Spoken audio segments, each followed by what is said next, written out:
Isang maganda at mapagpalang araw po sa inyong lahat. Welcome to another edition of Pambansang Kagawad. Today is January 15 and it is exactly 9:05 in the morning. Maraming salamat at pinaunlakan niyo po muli ako, Kags Butch Serrano, para po sa isang munting reaction na nangyari po kahapon. Kahapon po, the Commission on Election through Attorney Rex Laudianco and of course Chairman George Garcia, nag-announce na po sila na malabong mangyari na yung March 30, 2026 BARM election due to the following reasons. Number one, wala nga pong batas para magkaroon ng redistricting sa Bangsamoro. Yun po ang kinakailangan muna bago magkaroon ng schedule which only the Congress has the right to do. Ang Kongreso lamang po ang may karapatan para magpa-reschedule ng election. So, lacking those two inherent and important factors, mawawalan po ng bisa yung March 39 schedule at hindi na po magkakaroon ng eleksyon. Hindi ko po sinabi ngayong taon, pero hindi matutuloy yung BARM election sa March 30, 2026. Nakakapagtaka sapagkat sinabi po ni Chairman George Garcia na nais daw po nilang matuloy yung eleksyon ngayong 2026. Of course, kasi nag-prepare po sila since last year pa. Pero ang sinabi ho niya sa susunod, yung mga susunod na binanggit niya, sana gawin ng Kongresong hindi sa 2027, hindi sa 2028. Sinabi ni Chairman George Garcia na dapat mangyari lahat ngayong 2026. Napaisip ako na tama nga talaga yung mga pinagsasabi natin nung last year pa and itong recent vlog natin na mukhang nakakatunog na may plano nga ang Kongreso na i-delay not for this year, pero hindi natin malalaman kung 27, 28, o 29.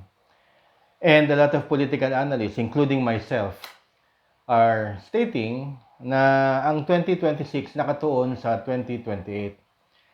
Parang ano yan parang nakakonect talaga yung 2026 na mangyayari sa 2028 presidential election. So, gaya na nasabi ko na kung ang mga politiko ay sinabing, ito na naman to si Pipe, no? Kung sinabi ng mga nakaupo, tutuloy-tuloy na lang po ako, na, well, happy-happy na muna kayo at syempre gagamitin sa eleksyon. Diyan po sa Mindanao, para malakas sila, maaari po nilang gawin yan at maaaring i-cancel up to 2029 kasi hindi naman pwedeng 2027 before. May nagsabi nga subscriber before presidential elections, why not just 2026, di ba? Tama nga naman. And, well, nakatuon din yan kung ano rin ang mangyayari sa BSKE 2026, November 2, which I found out recently kasi, well, mahilig tayo mag-research.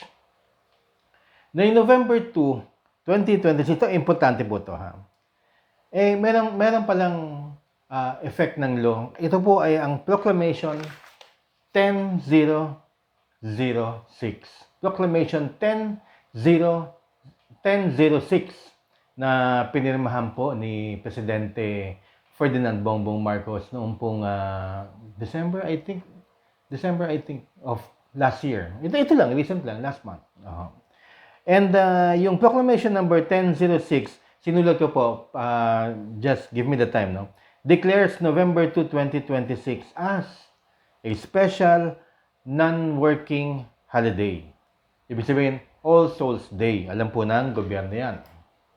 Whereas, ang sabi sa Proclamation 1006, declaring 02 November 2026 Monday and 24 December 2026 Thursday as additional special non-working days throughout the country, which will strengthen family ties by providing more time for the traditional All Saints All Souls Day, and Christmas Day activities, as well as promote domestic tourism. So, yung Proclamation 1006, ano ho yan? Yan ho ay parang batas. It has the effect of law sapagkat pirmado yan ng presidente na ang date na yon ay isang special non-working holiday. Ngunit, ang date din na yon is in conflict with Republic Act 12232, which declares November 2, first Monday of November, as the next barangay and sangguniang kabataan elections. In case, ang tanong nga po, in case there is a conflict between, well, sabihin natin two laws, yung Republic Act ang iiral. The prevailing law, such as Republic Act 12232, ay iiral.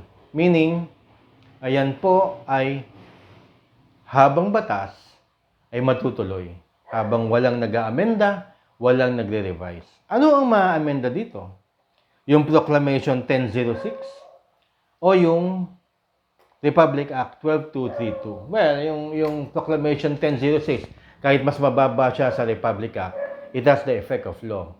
It also has the effect of tradition sapagkat sinabi ditong to strengthen family ties, providing more time for the traditional All Saints, All Souls Day. Yung Pasko naman tsaka pa yon. As well as promote domestic tourism. Alam mo nyo, ang ibig sabihin ng domestic tourism ay kaming mga taga-NCR, mag-uuwian ng probinsya. Ako, uwi akong Batangas. Pag-uwi ng probinsya doon, mamimili kami, kakain sa labas, blah blah, yun ang domestic tourism. So, ini-strengthen ng gobyerno, naiintindihan ng gobyerno na lahat ay nagbabakasyon at lahat gustong nais na makasama ang kanilang mahal sa buhay. Lalong-lalo na rin, syempre, yung mga taga-probinsya na dadalaw sa kanilang mga mahal sa buhay na mayapa na. So, obviously, there is a conflict. Pero, pag sinabi nating ano ang pwedeng baguhin din dahil nakatuon ang 2026 at 2028, of course, political reasons ang iiral. Not legal, not traditional, but for political reasons po. Which is kinababahala ng marami pong tao. And maraming salamat sa mga subscribers natin, tsaka followers natin, tsaka mga nagko-comment na nagsasabing, well, pag nangyari yan, Kags Butch, talagang yung galit ng taong bayan talagang iiral sa buwan na yan. Or once there is an amendment filed by Congress or a revision to, again, cancel the BSKE November 2, 2026. Alam nyo, ito, pansinin nyo po lahat ng dyaryo, ha? At saka pansinin nyo po lahat na nagsasalita. Lahat po ng makikita nyong announcement regarding November 2, 2026 BSKE, ang lagi lang kong sinasabi is November 2026. Kasi napapahiya ang gobyerno pag sinasabing bakit November 2, 2026. So, it is always November 2026. Lahat po ng dyaryo mabasa ninyo and any announcement coming from the Commission on Elections, even from the government itself, laging nakalagay lamang po in November 2026 BSKE because they know that the date coincides with the traditional Filipino celebration and it runs counter to Proclamation 1006. So, nagkamali talaga. So, expect natin in the coming months, the coming days, in the coming weeks, hindi po natin alam, ha? Naabangan po natin na baka magkaroon ng amendment, baka may mag-file. Pero, your guess is as good as mine. Kaya po, nandito po ang Pambansang Kagawad para po tutukan po yan. Maraming salamat. God bless. Salamat po sa inyong oras. Thank you very much.